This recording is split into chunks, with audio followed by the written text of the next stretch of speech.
Hello, I'm Jane and I'm coming to you from my studio here in Sheffield.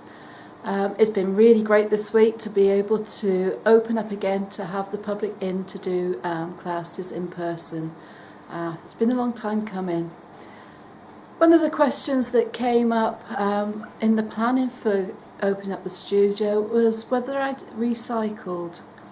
I think it's something that many people are aware of, the cost not only to ourselves but to the planet of using fabrics.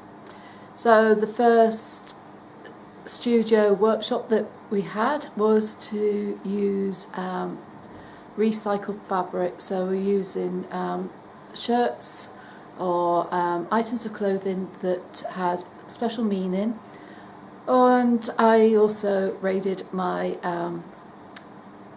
box with offcuts and fabrics that had been sent to me that were no longer wanted by their previous owners.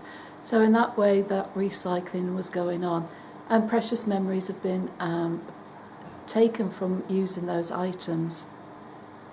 Now I do a lot of quilts using new fabrics. Don't always get to use all the fabric that I buy on it, so that goes to one side. You've seen over the years that from time to time I will do scrap quilts. So those fabrics there, I take pieces out of them and to create quilts. The smallest bits will go into a bag and they get used for stuffing, usually beds for pets as well. So they get all the pieces that come through the studio get used. There's very little that actually gets thrown away. See behind me the machine is set up and I'm recycling some of my wadding. So when I cut pieces off for quilts, I quite often will end up with strips left over, so what can I do with them? Here you see I've done it in a thread that's not going to affect it when I actually get to use it, but you can actually see the stitching. Here you'll see some zigzag lines, and what I've done is join some leftover strips of batting together, or wadding, into bigger pieces, and then I can use those in future projects. Join me as I show you how I do that, and maybe you can use that too to help your wadding go that little bit further. Turn around to the machine.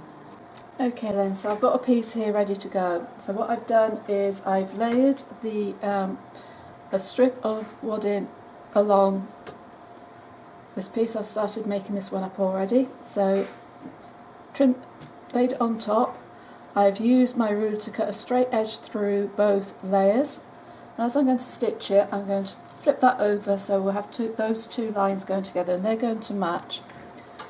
I'm using the stitched zigzag, so it's not going to go straight across, it's individual stitches going in both directions. It's usually what you would use for stretch fabric. I've got the walking foot on my machine. That just happens to be the last foot that was on the machine when it was used. I do use my open toe foot as well. Because I'm using cotton wadding, it's not too thick, so whichever one's best. And then I'm placing my wadding with the join down in the middle of the foot. And I'm just going to guide it together with the two edges butted up together. And I'm just guiding it through the machine, making sure the join is down the centre. Just be careful when there's another join there that I'm not pulling it apart.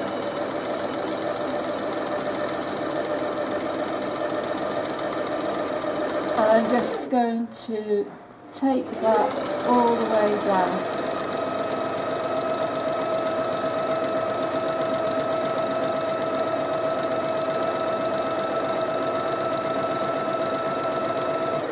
There we go. Take that off. So I'll get another strip of fabric now and I'm going to put it along that edge and we'll add it. And as you can see, I've got fairly big pieces there, and if I wanted to I can join the big pieces together, but I'm just leaving it that for the moment. I'm just going through my scrap wadding pile just to reduce those so I've got some usable bits. So I said about laying one layer upon the other and trimming it, so just make sure you've got a straight edge, and you'll see I've just got these little strips of wadding left over, so that will go in my scrap bag and that will be used for stuffing. So as you can see, I'm very mindful of what's being used in the studio, and I will get the most use out of it that I can. If you have some tips that you'd like to share on how you make things go further in your studio, and what fabrics that you like to recycle and use, do drop a comment below. I look forward to hearing from you.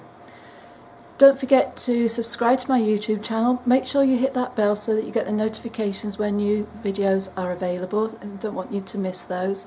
And I shall be back very soon with some more helpful hints and tips. Take care for now. Bye.